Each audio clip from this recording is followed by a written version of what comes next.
No estamos teniendo una serie escalonada o sistemática de estudios bíblicos, sino que vamos a compartir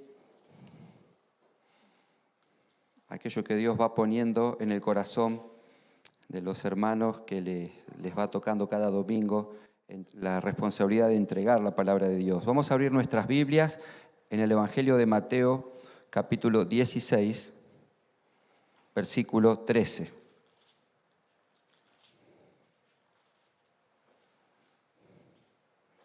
Siempre les resulta, esto es una pregunta,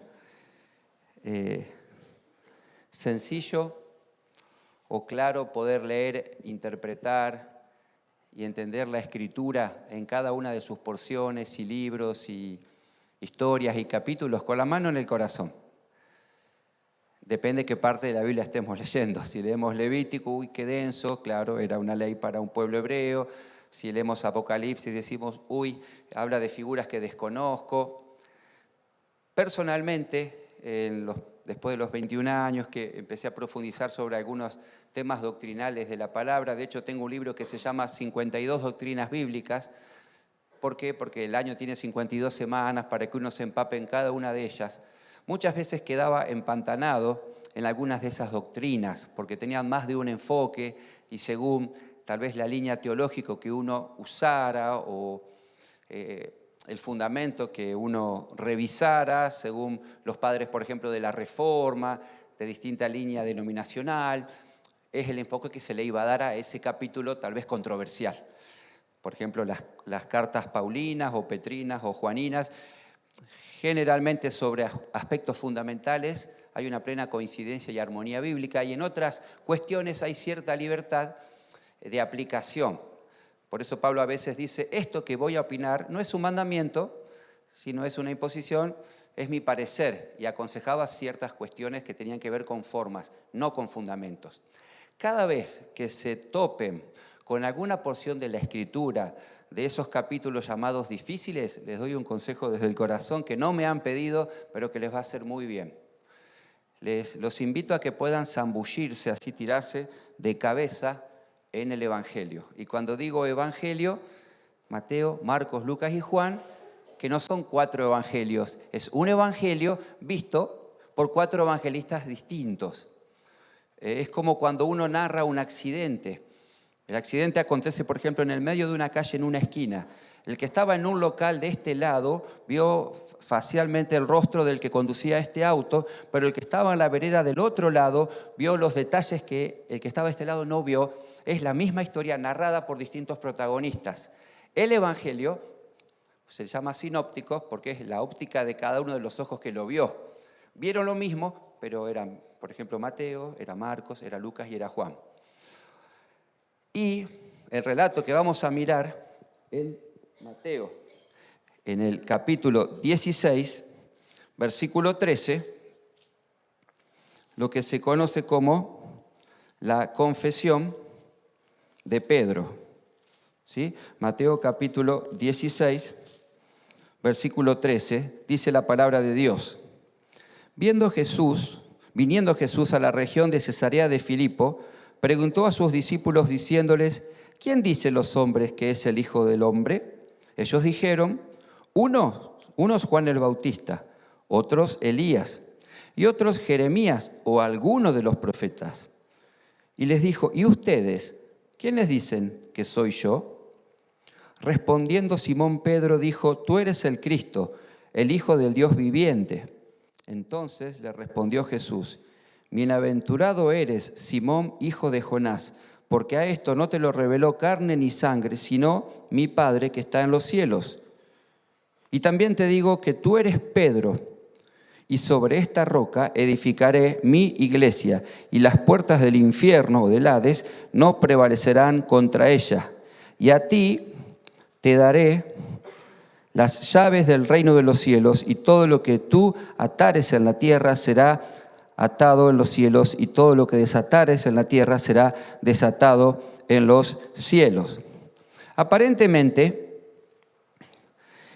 esta figura parece de fácil interpretación, pero ha sido motivo de un gran conflicto teológico, por ejemplo, entre la Iglesia oficial y la Reforma protestante del año 1517 para abajo, donde algunas iglesias dijeron, bueno, nosotros tomamos como fundamento lo que enseñaron los 12 apóstoles, la Iglesia ortodoxa, por ejemplo. La Iglesia oficial dice, no, nosotros vemos en este relato la figura de una cabeza humana a cargo de todo ese organismo llamado Iglesia, como cuerpo místico de Jesús. Por lo tanto, se conoce en la figura, por ejemplo, del papado, el sucesor vicario del primer pontífice, que fue Pedro. Eso entienden cuando Jesús dice, te doy las llaves. Vieron que en una ciudad, cuando viene alguien distinguido, ilustre, les dan la llave de la ciudad. Pero si una ciudad no tiene una puerta, hoy, antes sí eran amuralladas y tenían varias puertas según la función y la utilidad de cada una de ellas. Pero tenía que haber una cuestión de honor en el presente. Y en el pasado, darle la llave, ya vamos a ver lo que significa. Pero vamos al principio. Jesús hizo como un sondeo de opinión. No lo hizo a través de puerta a puerta ni de las redes sociales, sino que lo preguntó a sus compañeros los discípulos. ¿Qué están diciendo las personas de mí? Bueno, la opinión iba a ser muy variada según la cosmovisión, mejor dicho, la cristovisión de cada uno de ellos. Si alguno de los que opinaban en esa encuesta de opinión imaginaria que no sucedió, había recibido la sanidad de algún problema físico, ¿qué iba a decir de Jesús? Repierna, me sanó ese problema que ningún médico me podía haber tratado. Él me recuperó la salud, lo quiero. Es un grande Jesús. Tal vez un fariseo al cual Jesús les denunció el pecado en el rostro y le dijo, ustedes son unos hipócritas, o aquellos que habían hecho de la casa de oración, que era el templo, una especie de mercado persa donde todo se compraba y vendía con intereses netamente monetarios, y Jesús tomó látigo y los sacó carpiendo afuera del templo, se enojaron. ¿O qué habrán opinado los dueños de los cerdos de aquel endemoniado que fue liberado y después esos demonios fueron al hato de cerdos y se precipitaron al mar y se ahogaron? Jesús me arruinó el negocio, ni me hables de Jesús. Claro, la opinión de Jesús va a ser totalmente diversa según la relación o la información o las vivencias que tuviste con ese Jesús. Si a mí me preguntaban a los 20 años quién era Jesús, yo hubiese respondido a alguien que le dio esperanza a mi papá, que iba de médico en médico, de curandero en curandero, y de pronto Jesús fue vida, Jesús fue esperanza, Jesús fue vida eterna y fue armonía en mi casa en ese momento de la vida.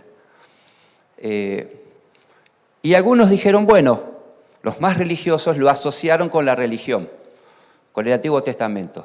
Dicen que sos alguno de los profetas. ¿Por qué? Porque los profetas, algunos daban poderosos mensajes y no hacían sanidades, pero había otros profetas que, ungidos por el Espíritu Divino, también hasta resucitaron muertos y hicieron grandes proezas en nombre de Dios. Y las habían visto también en Jesús. Pero Jesús no estaba interesado por la opinión social que tenían sobre él. Porque si nosotros también les preguntamos, por ejemplo, a las personas en la actualidad, ¿qué opinás de Jesús? ¿Quién es Jesús para vos? Lo van a asociar con 2 o 3 cosas. Con el Cristo de la historia.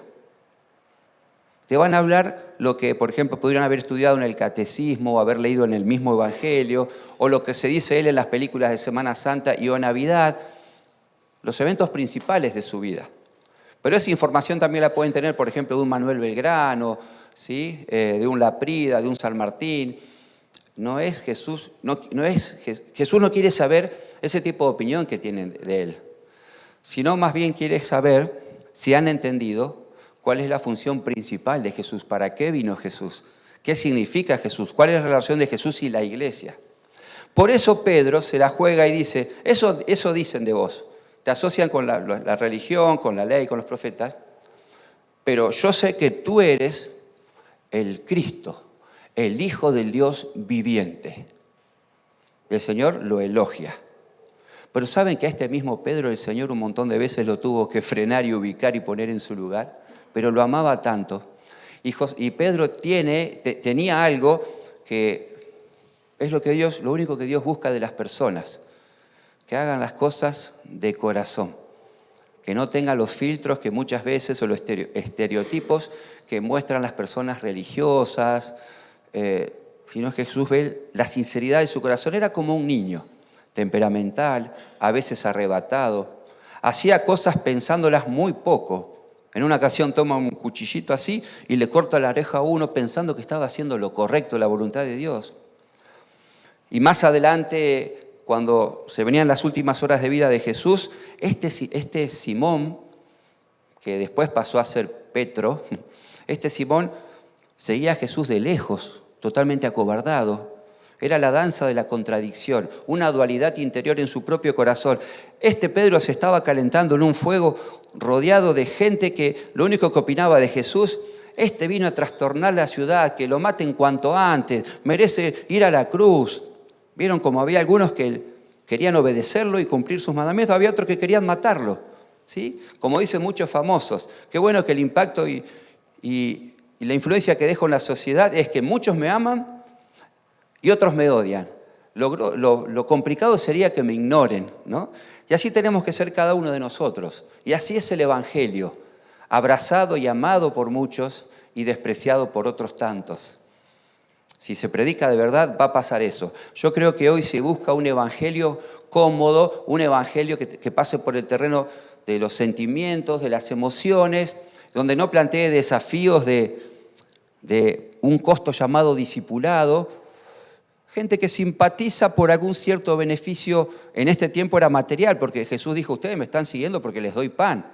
Otros estaban interesados por su prédica en cuanto al futuro, que él hablaba de un reino que los iba a librar del yugo romano que estaba en ese momento asediando al pueblo hebreo y querían libertad e independencia. Pero había otros tantos que los seguían con inquietudes espirituales profundas y reales, las del corazón, las que tienen que ver con el alma, no solo con el futuro, con la eternidad, sino también con el presente.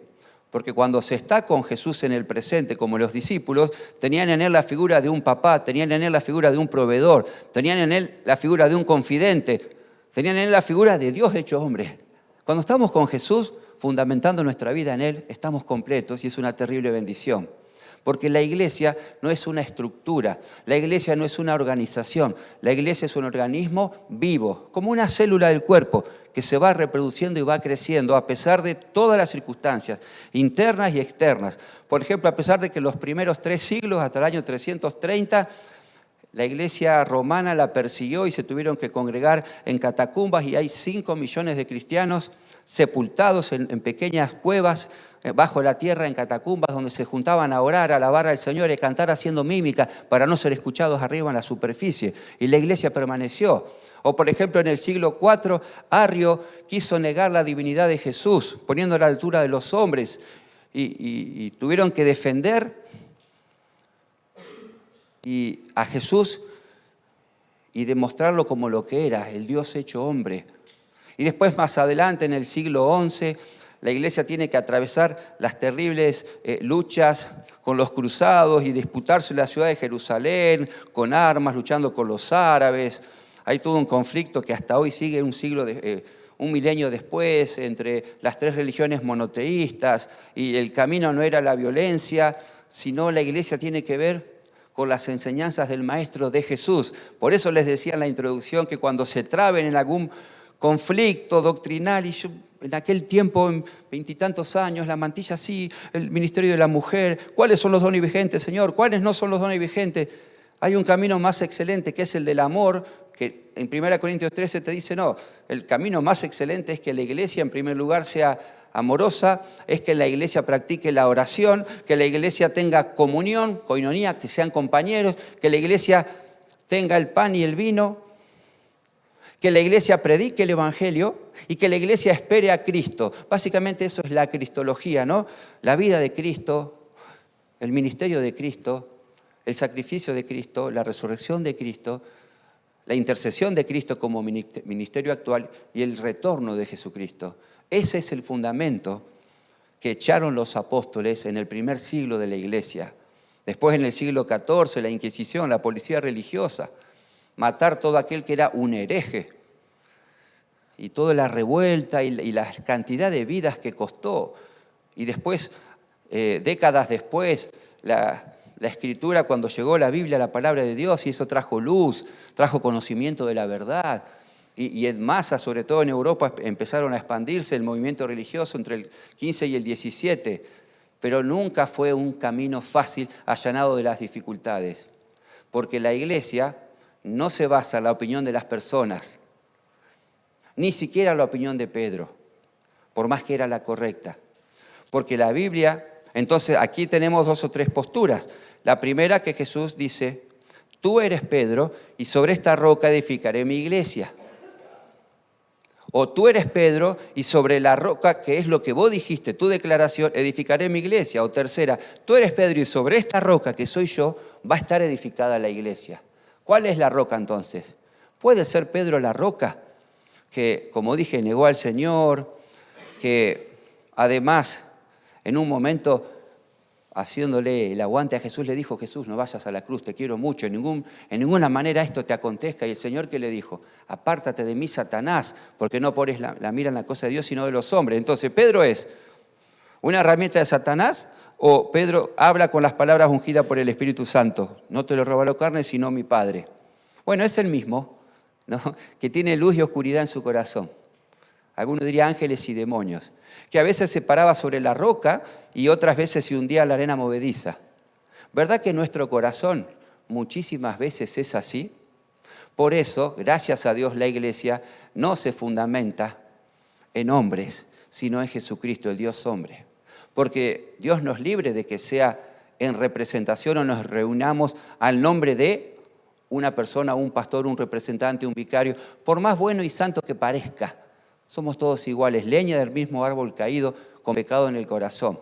Y el Señor conocía muy bien, solo que los quería escuchar. Y respondió Pedro, pero yo creo que podría haber respondido Juan, Mateo, podría haber respondido por ejemplo, Bartolomé, Andrés. Pero Pedro respondió porque era de los que hablan primero, de los sanguíneos, de los expresivos. Y gracias a Dios por la diversidad de caracteres, de sentimientos en un mismo cuerpo llamado iglesia. Así que Pedro, entonces, descartamos que sea el fundamento de la iglesia como primer cabeza. Y cuando Jesús le dijo, te doy las llaves, esas llaves básicamente no era que tenía el ministerio de la confesión auricular para escuchar los pecados de las personas.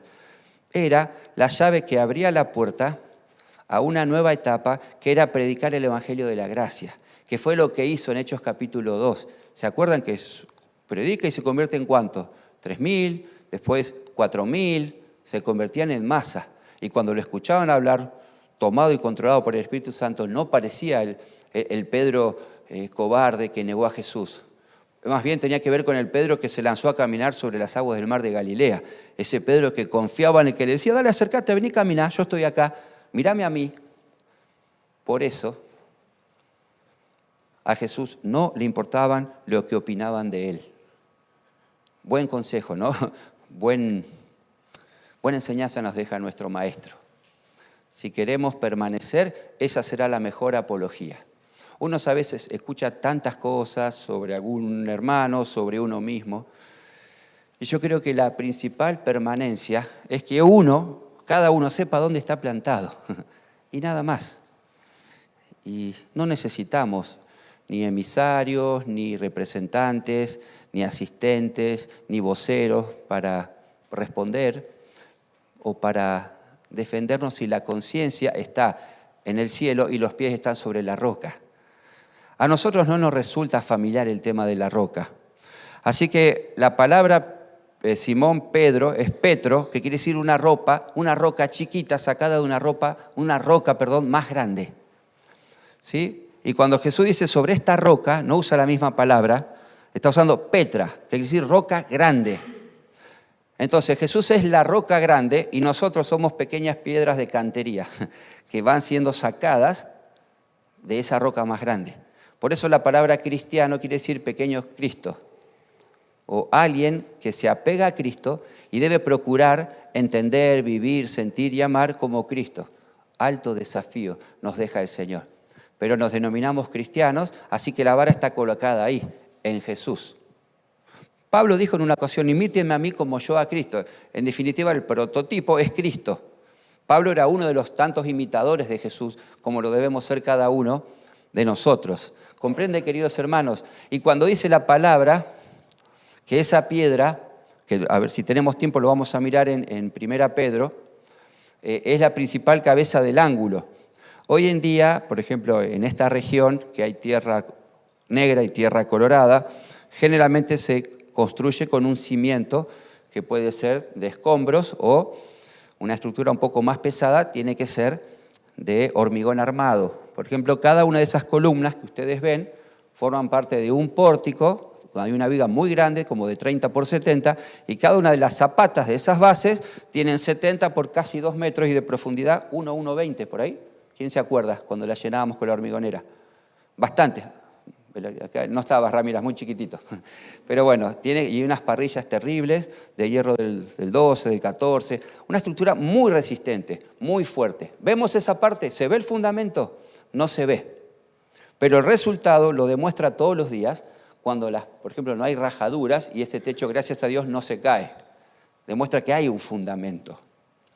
En la antigüedad no se construía porque no se utilizaba hierro. Los romanos usaban mucho ladrillo. Por ejemplo, si observan el Coliseo romano, que gran parte de esa estructura de ladrillos ha soportado 2 milenios.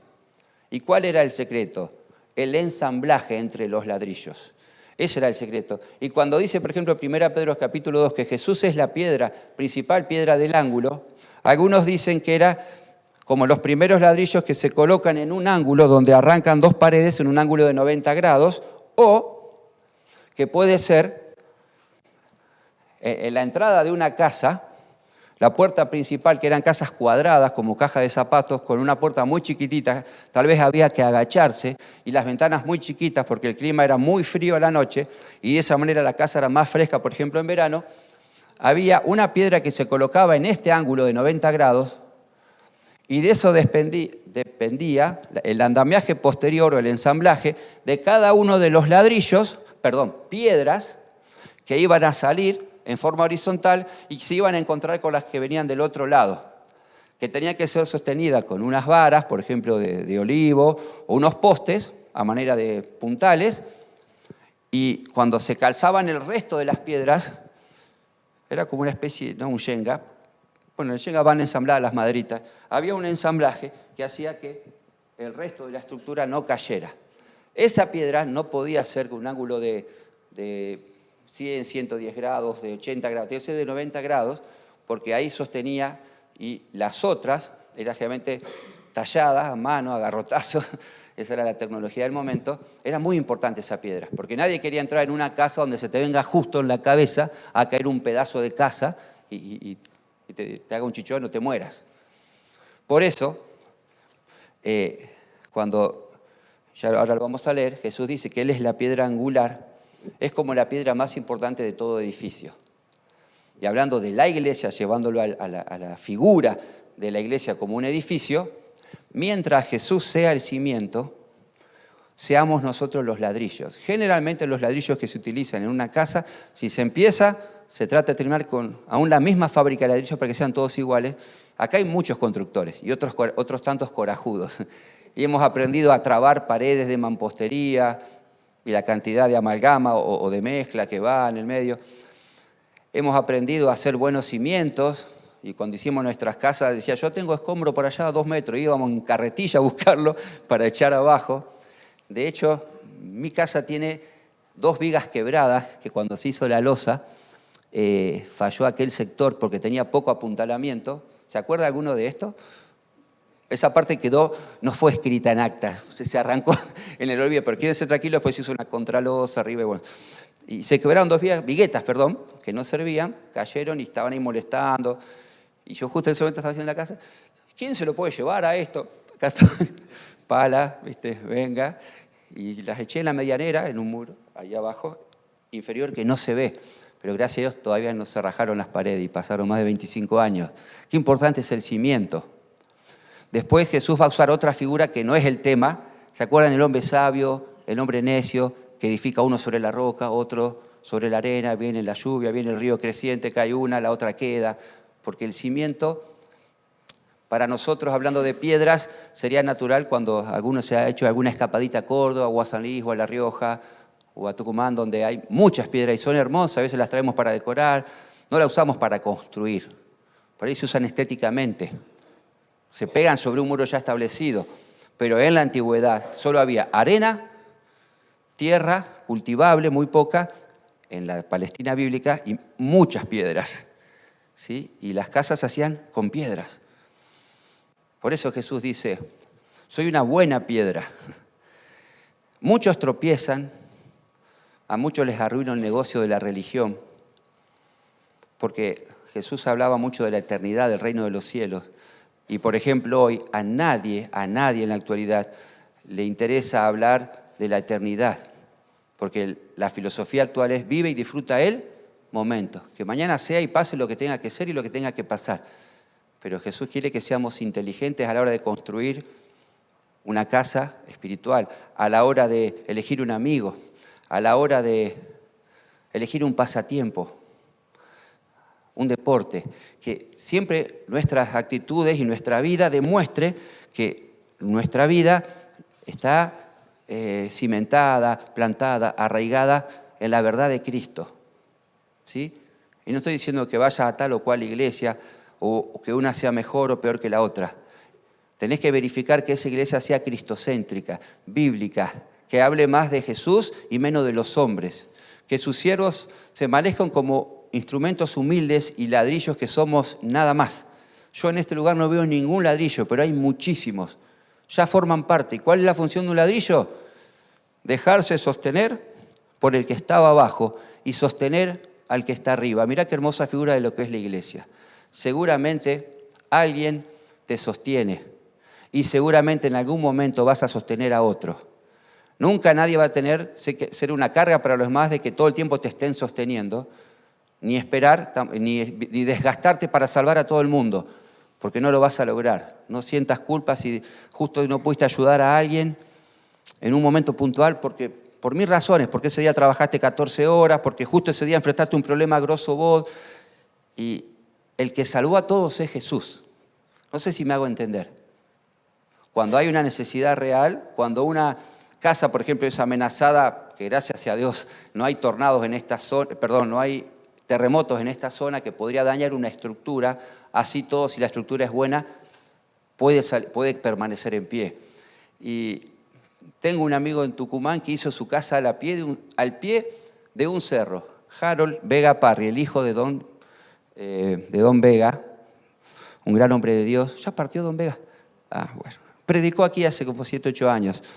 Y una vez me llevó a mostrar cómo hacía su casa. Y en realidad lo único que había era columnas que salían en forma horizontal para arriba. Dice, pero si hace un año que empezaste, ¿no hay paredes acá? No, me dice, no sabés todo lo que gasté abajo. Y me tiró unos números, lo que él había gastado para hacer solamente el fundamento y el cimiento, que eran como 3 encadenados horizontales. El primero iba 1 metro abajo, el otro iba a la altura de la capa aisladora, el otro iba al lintel y el otro iba donde se apoyaba la losa, como 4. Lo que él había gastado solo en cimiento, yo había gastado para hacer toda mi casa en Santa Fe, donde gracias a Dios no era zona sísmica. Acá era mucho más sencillo. ¿Por qué menciono esto? Pues dice, no, si no lo hago así, podría haberle pijoteado material, pero si llega a haber un movimiento, la casa se me raja entera. En cambio, ahora si pasa algo menor, toda la casa como que trabaja como integrada y va a soportar los embates, por ejemplo, de las inclemencias del tiempo y del clima.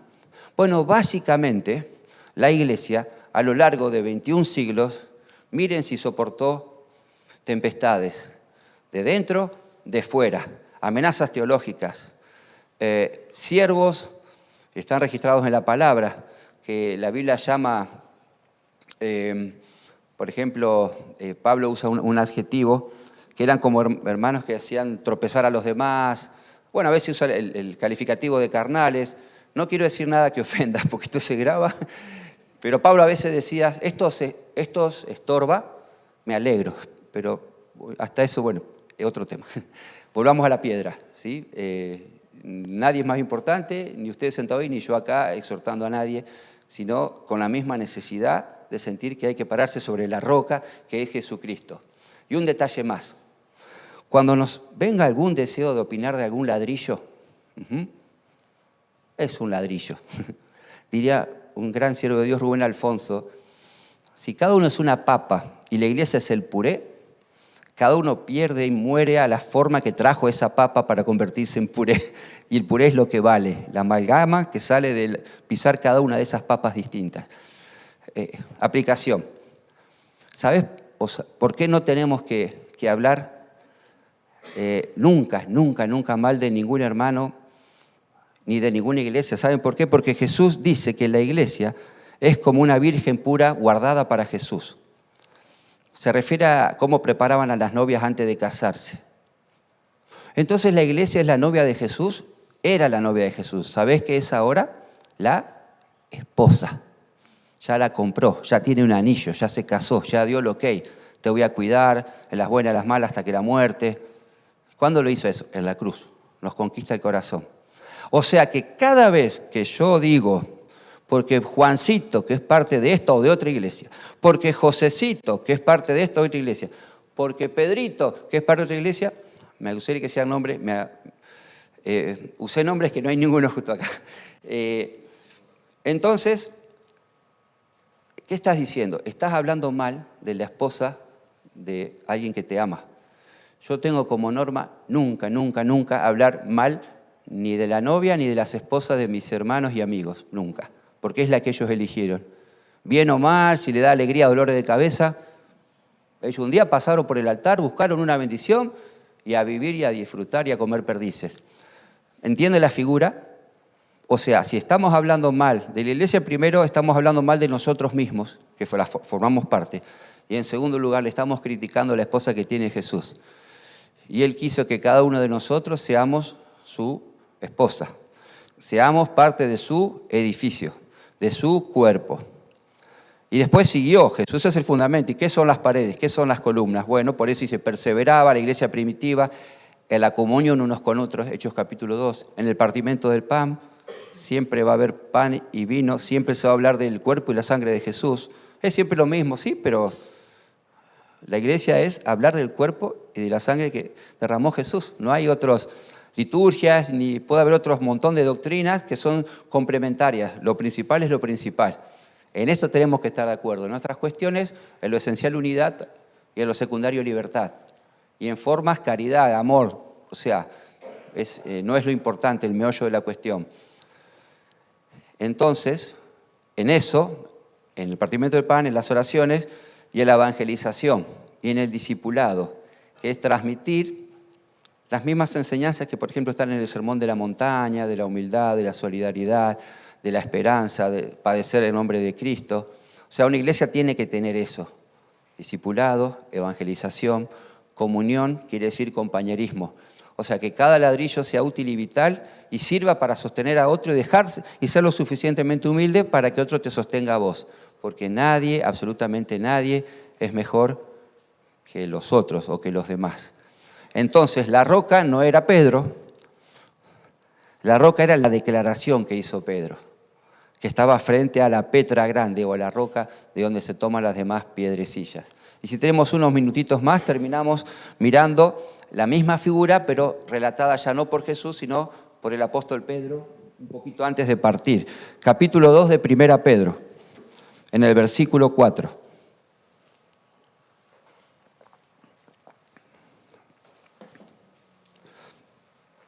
¿Se puede entonces, para permanecer firmes en la fe, poner los ojos en el cielo y los pies sobre la tierra? ¿Debemos hacer eso? ¿Todos? Así tiene que ser. Pasa que entre el cielo y la tierra están las personas. A nuestra altura, nuestros congéneres, nuestros iguales. Desde el corazón. Ojos en el cielo, pies sobre la roca. ¿Es fácil? No es fácil. El tema es dónde ponemos la mirada y dónde ponemos los pies.